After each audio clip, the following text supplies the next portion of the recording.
So the topic today is incorporating collectible design and art into your interiors. And these are two people who do that really well, which is, I assume, why they're on the panel. And they're also, I've known these guys. I've known Andre for 30 years when he was an architect at Robert Stern. And this one, when I first met, was already enormously successful. Roberts has a gallery in New York with an opening on the 18th. So we all know what art is. Let's talk about the terms a little bit. Collectible design, what does that mean to you? Or tell me about the concept. I mean, for me, I think collectible was created maybe like 25 years ago, 30 years ago, and it was a way to create this segment of generally super high design, high quality, contemporary design that was going to at least aspire to a collectible level. And it's become quite a large market, as you know. Yeah, is this working? I guess. No, you need this for. Oh, Here. Oh, we share the mic. Okay. Right. No, and I feel like that there's a distinction between art or fine art, right? The way we think about a painting or a sculpture, and design, which I think we'll touch a little bit in here, right? I mean, I feel lately that, at least in my projects and with my clients, we're seeing interior design or furniture as art, as collectible pieces, more and more and more, right? So it's not just about fine art. It's right. We feel like there's as much interest in investing in a painting, as there is in a beautiful light fixture. So I think people are thinking more about furniture as an investment, and as a collection. I mean, I think you're right. I think it started around the time that Design Miami. Yeah. That's the first time I heard it, was around Design Miami. And it was really, Design Miami had a rule, so they weren't competing with Art Basel, that everything had to be functional to qualify as design. But then the idea of collectible, meaning it's either rare because it's old, or it's limited edition, or it's unique. But really the idea, it also came from the auction houses who needed a way to call this category. Because before that it would be dated. It would be like, mid-century design or 18th century furniture. So this was a way, as you said, of like really making a market in contemporary design that was expensive enough to make money off of, really. I mean, it really was a market-driven thing, wouldn't you say? To be honest. Yeah. And is that part of it, the collectability part, is that important to you or to your clients? Like how do you feel about, selling, a vintage piece or a really early piece as opposed to maybe a production piece from a later time? Yeah. It's super important, and it's something that it's becoming more and more important. And like I said, I mean, the mentality is changing a little bit. I feel like every project that we do, the program of the decorative program is thought more and more as, okay, we're putting a collection together. So whether it is fine art, like I said, or furniture or an object, more and more, it's not just about decorating. The mentality is changing in the sense that everyone is thinking, we're actually putting a collection together. And do you think that's driven by your clients, or is that something you're kind of like trying to get them to do? I'm not trying to get them to do specifically this, but I just feel like it's the way things are going. There's a renewed or maybe a newer appreciation to design. I think before maybe it was more distinct. There was the art dealer and the art advisor, and there was a bit more of a separation between what goes on the wall, what's versus the decorating. And now it's beginning to be more all one thing. At least it's what I'm experiencing. But don't you? Okay, I guess what I'm trying to get at here is, Do you think it's really important that everything be collectible? So No. if you're, yes, that's what, thank you. Tell me. I think everything Andre says is true, but I personally, and I am a collector for a long, long time, and I collect all these categories. I don't think you should buy anything to make money. If you make money, that's great. But like, I don't believe in that. And I work with a lot of collectors, and they have made money, and I've helped them make money. But if we didn't set out for that, if you really are collecting, you're collecting because you have passion and love, and you want to live this Right. way and have all these things. And so for me, it's always been there, and all these things, other than the new things, they existed 30 years ago. Right. It's just the design market and art and culture has exploded so much in the past 30 years that it's just, everyone knows about it. Back in the day when we started this business, it was a private business. It was Right. exclusive. You couldn't go into shops and galleries. Like, nobody knew about Sotheby's and all these places. It was really a very private thing, and now it's super public.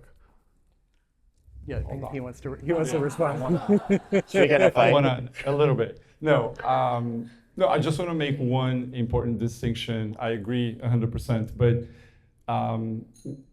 when I think the most successful collections are the collections that are put together, not being taking into consideration investment or money or the finance of it all. Is really, I think the most successful collections, even like historically, I think have to do with the relationship of the client with each individual thing, whether it's a painting, whether it's an ashtray, whether it's, so you can think of it as a collection that has nothing to do with money and finance. And, it has to do with the client's personal relationship with the things and the objects Right. and the furniture that you Right. live with. I think we're all saying the same Yeah, I thing. agree. I totally agree with you.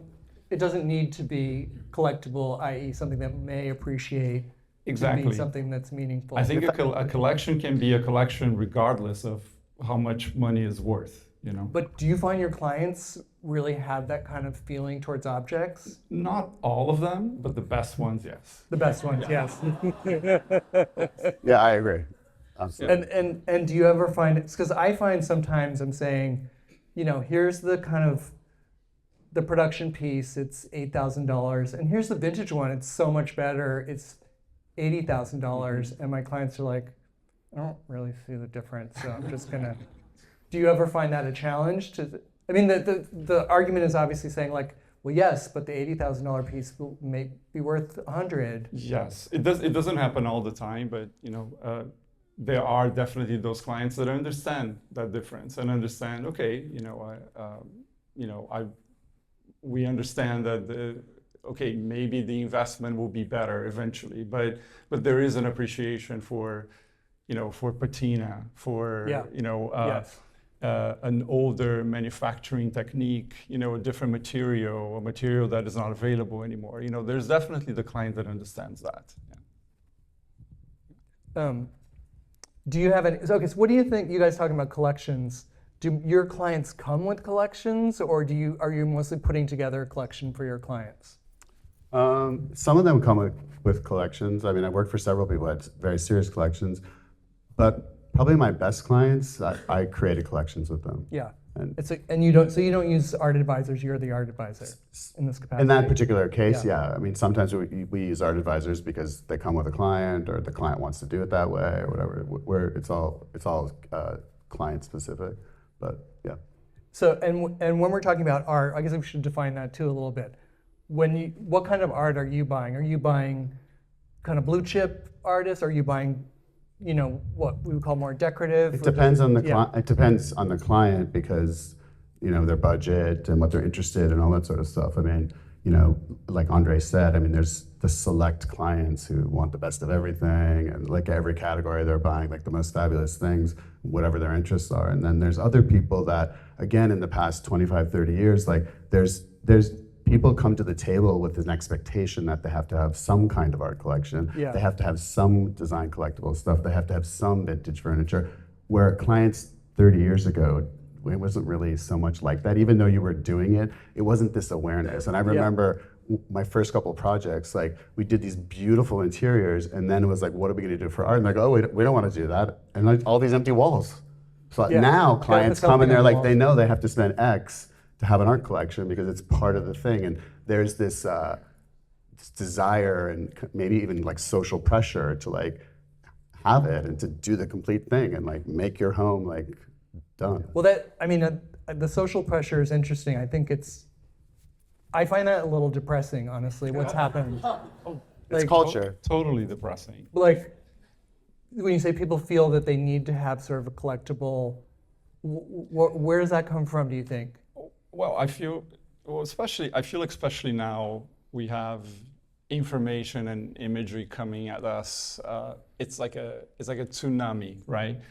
Everyone knows a little bit about everything. I mean, whether that's true or not, but everyone all of a sudden has access Just to a all little this bit of information. knowledge. Exactly. But I feel like to what you're saying, I feel like it's a little bit sad that, and we're not talking about money necessarily. We're not talking about the rich client versus the client that doesn't have as much budget. But if the ultimate collection is that one collection that we all have in our minds, right? So it's the Giacometti, the Fontana, the Rothko, right? It's like, We all have we all have that in our mind, right? No, so there is the reality of like who can afford that and who can afford. But that, I feel like it's very sad when that is the ultimate goal and and nothing else. So then I personally, always give incentive to my clients to to really let's do things that we all love and we think is beautiful, whether it's worth a gazillion dollars or not.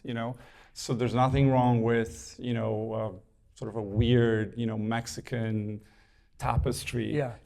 or like some kind of beautiful Portuguese ceramic that it's not like a main It's vase, not important. but exactly. Yeah. So, and I feel like we always have to keep our minds open like that. It can't just be about because you look at rich people's home, and I feel like it's a little bit boring. Like everything's a Everything, thing. exactly. So, and I mean, listen, if I could afford a Rothko, with pleasure. But it's like, okay, check, Yeah. check. So there's got to be more, freedom and more creativity, and it can be that we all have like always the same goal and the same references and the same. But it's hard, right? Because you want your client to be kind of coming from the client. Like, I have a special feeling for this thing that's not recognizable as a Rothko, but they don't. You have to kind of like get them there, right? Right. Yeah, I think a lot of our work, at least, for me, is giving the client confidence. Be truthful to yourself. If you really like this, let's make it work. Very rarely, at least for me, I say no to something that a client is suggesting. Really? Yeah. Yeah, but I'm like, I don't know. I feel like it's part of our job. Yes. Sometimes it's like, okay, no, we can't do that. But I feel like it's part of our job to really try to. So if someone comes to you with a collection that you really don't like, you try and work it in. Yes. And I mean, you're super diplomatic. Yeah, Like, you're it hasn't very- happened that it really becomes kind of like an emergency, with furniture, I feel like it's a little bit easier. Most of my clients have things that they want to reuse and that they have a special attachment to it, and I feel like, a piece of furniture you can refinish, you can change the fabric, you can make it work. Art, it's much more difficult. I've had clients say, I love this painting, and I think it's awful. That is much more difficult, to deal with art. With So art what do you do? Does it end up in a powder room? What happens? What do you do? Right, and like sometimes you say, maybe this one goes to storage for now. Yeah, actually, Like, Stephen Gambrell told me, Yeah. but they want to start saving things. He sends everything to storage, Right. and then just ignores it, and then fills the house as quickly as he can, and then says, "There's no room. I wish Right, we could exactly. include your such and such, but there's no room for it." Exactly. You know, one day I'll have those clients. We'll see. What do you guys like? Okay, what are you using right now for art? Like, was there any stuff you like to include generally? Like, what would you be? I suggesting I like a these days? mix. So like, I mean, I like people to collect some photography, some paintings, some works on paper, drawings, things like that. And I just like to sort of mix it up. So would be my natural thing to sort of show them a range based on what their interests are. It's not necessarily, it can't be so specific as it's specific to the client. Like I learned a long time ago, like these are not my homes. I'm designing lifestyles for people and it's theirs. So even when it comes to these things about like, they don't like, if I don't like things, I'm pretty, Rajai always says like I have like no filter. I'm not rude or anything, I'm just honest. I'm like, I don't really think that that's right, but if you want to use it, we can. And I sort of indulge the client, and then most times at the end, they're like, you know what, you're right. Yeah. Because if you stick some bizarre chair in a room that's beautifully furnished, it's going to look strange. That's but like right. they need to see it themselves, and they appreciate it because they feel like you didn't force them to do it. They could sort of learn on their own. Okay, so let's say it was the idea, the client blank slate. What kind of art? What art would you be putting in there? Is there any? Do you have any favorites? I guess is what I'm asking you. I'm endless. You answer. Oh my God. Actually, Andre already named Thank his you. favorite. He had a Yeah, Rothko and a exactly. Giacometti. No. I love, I still love what we used to call young artists, in the late 90s. Emerging, exactly. So, which is, I always make the mistake, or I don't know if it's a mistake or not, but, some time ago I was told that you should never think of art as decorative. You should never think of art in a decorative term, meaning you're not gonna put something on the wall and then you're gonna match the pillow, Right. that's a beautiful red. Let's do the red, piping. Like you should never think about that. But I can help it. I'm like, okay, I'll look at something and say, I love that. It's beautiful. It's gonna look beautiful there. But I love that group of guys. Wade Guyton, Tom Burr. Your age is showing. Exactly. These are no longer the emerging artists. Exactly. These are established. Exactly. Nate Lohman. Yeah. That there's something about that aesthetic that still resonates with me a lot. But then I love like an old master. Is there an opportunity to have like an old oil or something? I love tapestries. I'm Brazilian originally. There's this very unique stitch of tapestry techniques that were developed in South America that I love. And sometimes I would show that to a client. They'll be like, "What is that?" And I'll be like, "It's actually really cool." And I love stuff like that. So it sounds like for you, it's kind of a counterpoint because you have these elegant interior, really beautiful, maybe with some Brazilian modernist furniture. Exactly. And then there's a Nate Lohman. Yeah, exactly. So it's kind of like a contrast. Exactly. You like that. Exactly. But but it works. What about you? Are you into the contrast, or is it more kind of a seamless? No, I think I'm into contrast layers, and the art is again it's really driven by like who the client is and what they want and what they're interested in. And again, some people come with a point of view and other people don't have a point of view at all, but they want to do it and they kind of know that they're going to do it. So I'm out there all the time looking at everything. And it's hard to like really focus on one thing because you could be all into all these artists and then the client comes and that's not what they want at all. And also just like Andre is saying, like we also use found art, we use Americana, we use tapestries and textiles and all that sort of stuff and mix it all up. And also when you have, like one of my wealthiest clients doesn't believe in collecting art. Like for the exact reason that you're saying, he's like, I don't want to walk into a room. He could afford all of it. 20 million, 40 million, 60 million, 80 million, he just thinks it's ridiculous. So they spend money, but they don't spend that kind of money. So we have to be creative in like the things that we do. And sometimes we buy paintings at like art student fairs, and other times Yeah. we get like something that's like a proper painting from like a gallery, and everything in between. Find things all over the place and sort of mix it up. And I think it's important in all interiors to have some high and low. Not everything has to be like impeccable. No, I agree. It's funny. It creates an interest. I have the opposite experience. So I started at Sotheby's, and I would see these incredible collections that we'd be doing an appraisal on or whatever, but they looked kind of badly installed and like too much art. And I'd be like, how can these people who have, this amazing real estate and this amazing art make it look so bad? Which is kind of what led me into being a designer, because I wanted to see how people who could put it together better, make it feel like part of a whole. Like, who do you think does it? Who do you think integrates art or collectible design really, really well? I should ask you who does it really badly, but I won't do that to you. I mean, for me, Jack Grange, Axel, Yeah. Peter Marino, me, Andre, a lot of people. I just can't think of everybody right now, but like, yeah, who's your list? Oh my God. No, but this is, again, I think it goes back to that idea of the perfect collection. I feel like we live in a time that it's the reference, right?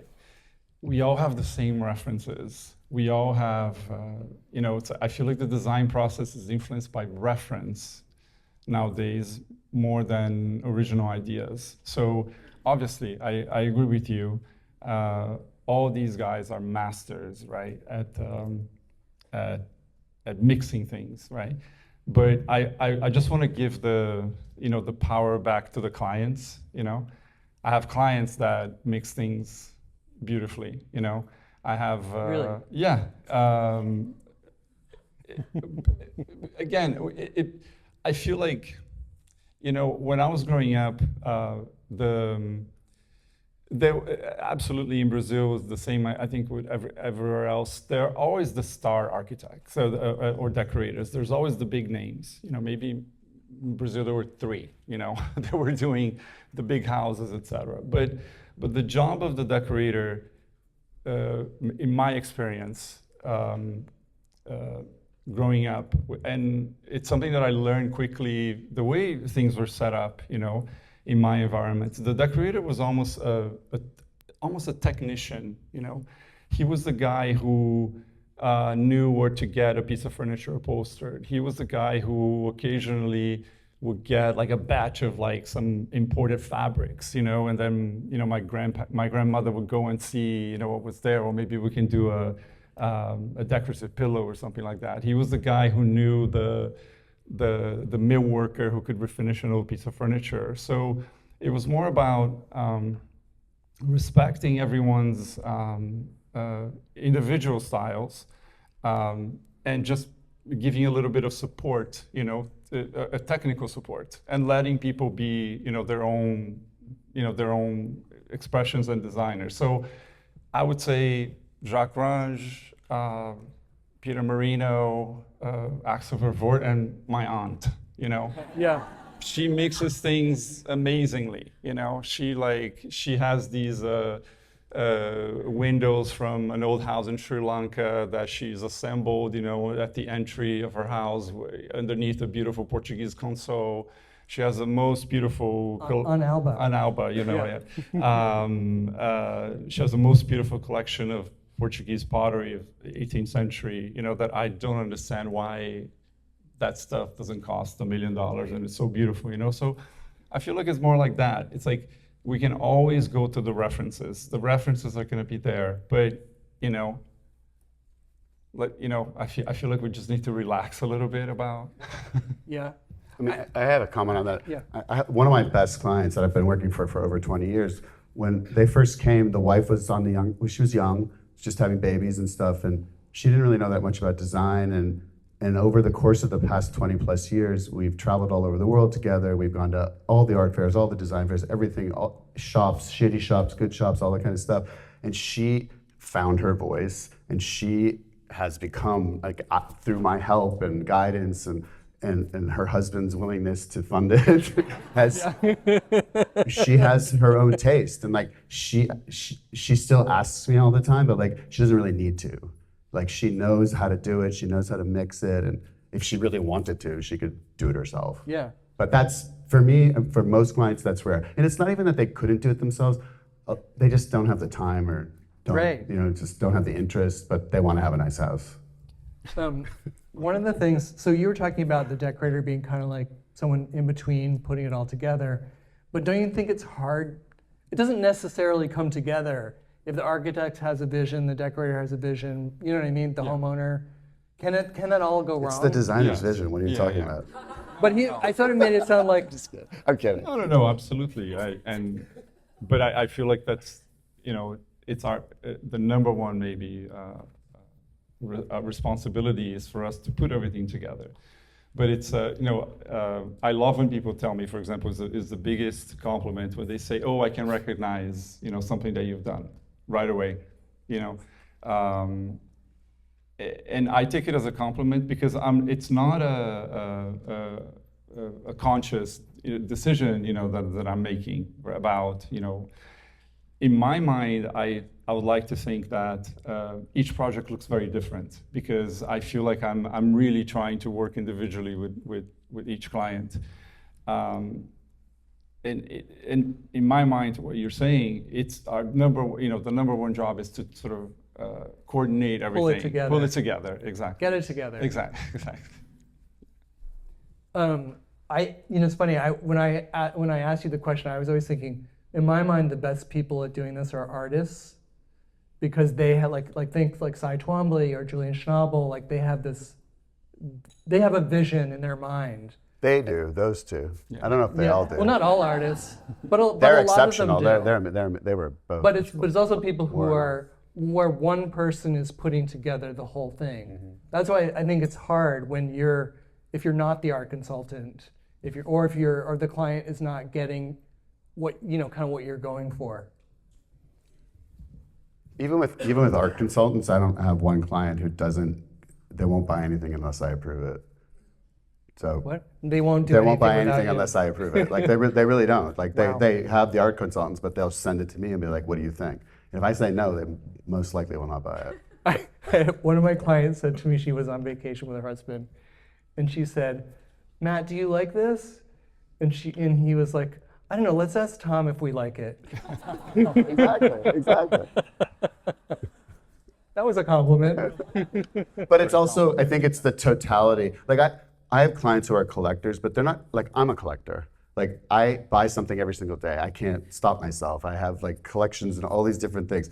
My clients don't collect like that. None of my clients don't want to own art that they have to store, but they want to live with a collection that's in their homes and they can use every single day.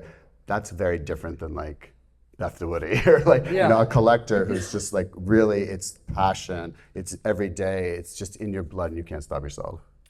Yeah, because there are people who want to buy good things for their home, but aren't kind of like, they don't keep going after the home is done, right? Yeah.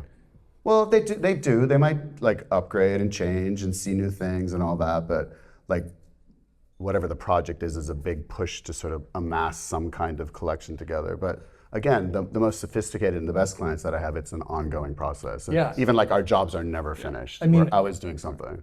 We did a story recently on this art dealer, John Enzo Speroni, which was one of the most incredible collections because he has everything from old masters. He's a dealer who introduced pop and minimalism to Europe in the 70s as a young man. And then in the 80s and 90s, he flipped it and started opened a gallery in New York and was introducing a lot of the like neo-expressionists to New York. But his collection was incredible, and that's why I think it's hard when your clients are on a time frame, right? So it's like they want the job done in 3 years or whatever, but putting together a real collection might take 15. A life. The clients is always a spectrum, and there are clients that are very site-specific, and we're putting this group of things together for this specific project. But there are others, and I think I love to see it, and it's palpable, the difference, that have a personal relationship with each item of the collection. They're emotionally involved. Yeah. They know everything about it. They love telling the stories about how they found the things, and I have clients that love to tell the story. Oh, that piece that happened, Yeah. and we were here, and we were having dinner here, and we saw something through the window, and those that makes it a home. It's and you nice. feel exactly. I feel like those are the most successful collections, and there's a difference. It's a marked difference. What's like the worst story you've ever had with like someone trying to like incorporate something that was terrible? Rajai, where are you? I'm just trying to think. You basically talked them out of it. Sounds like. Yeah, I mean, I would do what I said before. I would basically say, I don't really think that's going to work, but if you're really attached to it, and over time, like I get it less and less. I think that's also part of like our natural projection and our maturing and like Andre said, like clients are buying confidence. They want you to not tell them what to do, but kind of, they want you to say it with confidence. So yeah, I think that doesn't come up too much, but maybe it does for Andre. No, there's no big instance that I can remember, but maybe a couple of times, just a certain weird aggression and obsession about getting something just because their friends have it. Exactly. It's just because it's in everyone's mood board. Mm-hmm. Yeah. I'm gonna ask one last question, then I'll open it up to questions. What makes a good collection? Oh. I think it's what I was just talking about. I feel what makes a good collection is your personal relationship with the things that you live with. That's that's always the best collection. Mm-hmm. Good answer. Yeah, my litmus test for myself and clients is, do you love it? And if you don't love it, then don't get it. So, and it is what Andre's talking about, and I can say this so personally for myself. It's like there's a story behind every single thing. Even with worse serving clients, and yes, some clients we bring them things and they never go to the gallery and all that, but most of my clients take an interest to a certain level and they want to know the story. And when they're having a dinner party, they want to be able to say what everything is and talk about it. And I was in Paris with Robert and we found it here, and then we were in London, we got that, and who the artist is and everything. So I think that the passion, the love, and the experience, like Andre said, is what makes a collection good. And then also living with it. And I do think that people make art way too precious. And you think about artists, you think about Rothko and the way that he worked in his studio. He was throwing his canvases all over the place, but now it's worth $70 million, so you can't touch it and you have to hermetically seal it. Like I don't think art's that precious. And like, So your Rothko is just on the ground. Yeah, exactly. Exactly. But finding some balance where you could really live with art and you're not afraid that everything's going to get broken or things are going to get damaged or whatever. Exactly. And you can allow your children to be children. You can have dogs and friends over and parties, and it's all there, And you can do it. Like I live that way. You do. That's a great way to end it. I'm going to open it up to questions. Yes. Should we have? We can hear you. We can. Okay. So in a more mature market like antiques or even vintage, provenance seems to drive so much of the value, but also the taste. So what do you think are the equivalent drivers in new design? Let's try to be high design for furniture. Contemporary design? Yeah. That's really tricky. My view of a contemporary design is sometimes it's more expensive. It's as expensive, sometimes even more expensive than a beautiful vintage piece. And it's always that question, are we going to love this 3 years from now, 5 years from now, 10 years from now? There's so much of the moment, right? This thing of, this excitement of the moment. it's a really tricky question. How do you buy new things? How do you buy contemporary design? It's more comparable to art, so it's Yeah. more driven by. Yeah.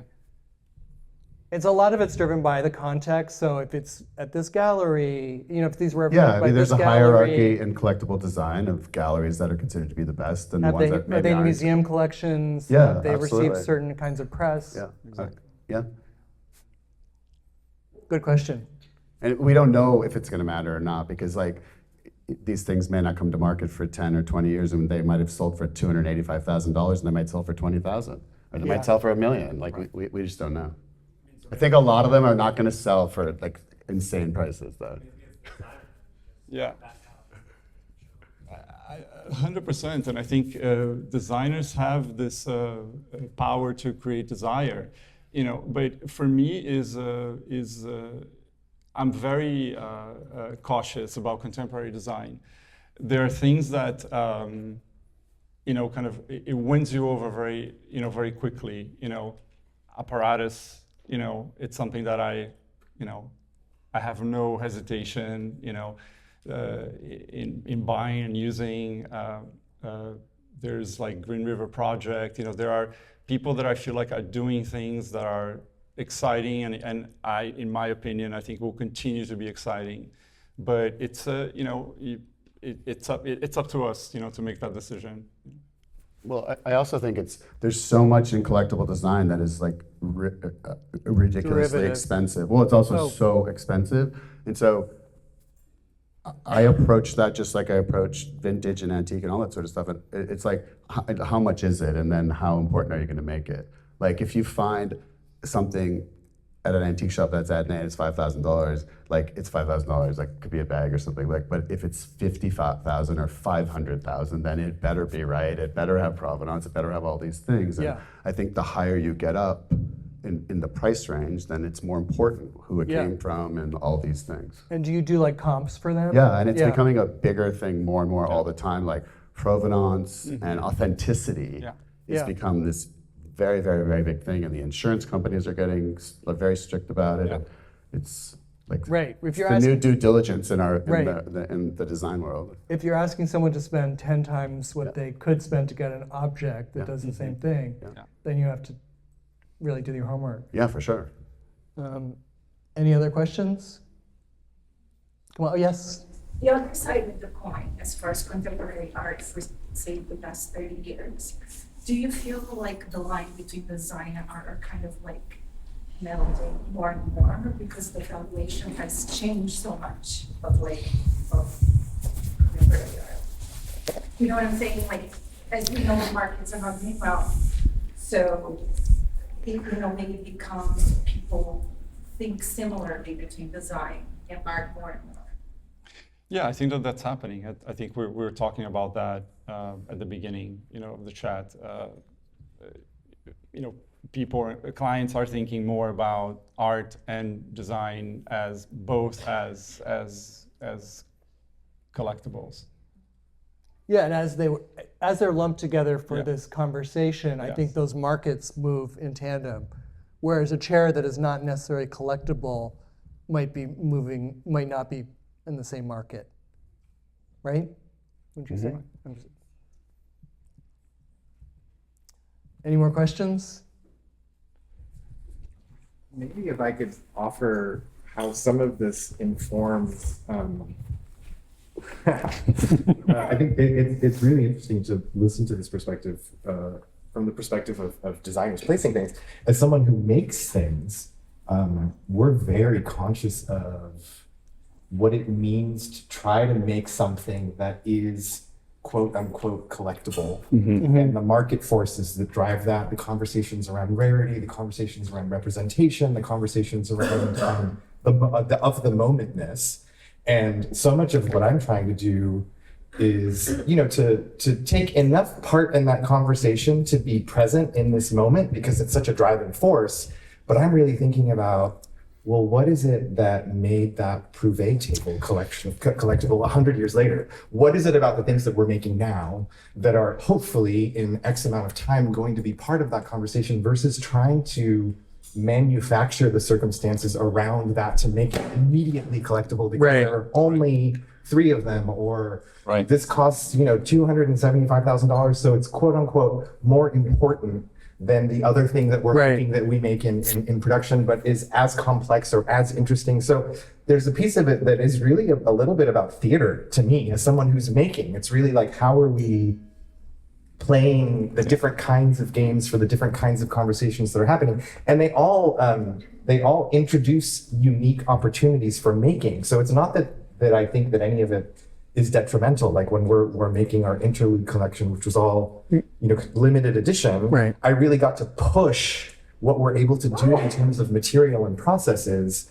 But that is a very different conversation than being able to make something that I hope that we'll be making for the next 20-25 years. Yeah. And that might become a classic that might then disappear, that might reemerge. So much of it is really about the moment. Yeah. That's all I'm gonna say. Well said.